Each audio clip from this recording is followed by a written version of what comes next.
इधर आ और सीधा काट दो किस तरह काट दो इधर से काट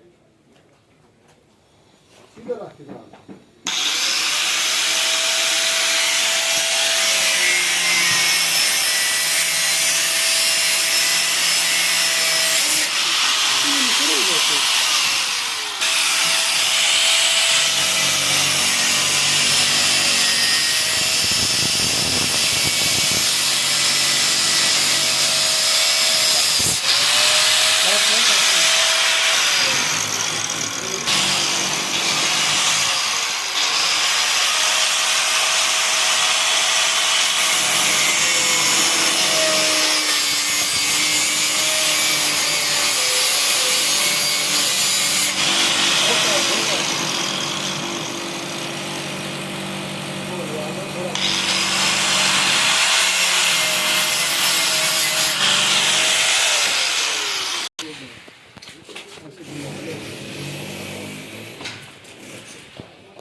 जो वर्टिकल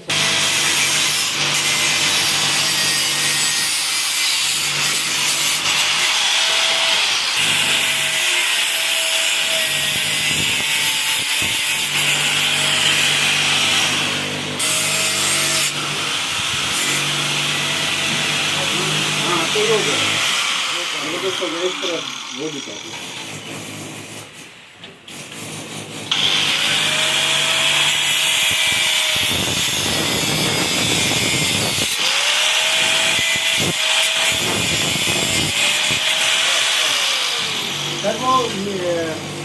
सर वो टेस्ट का सामान रखा हुआ था।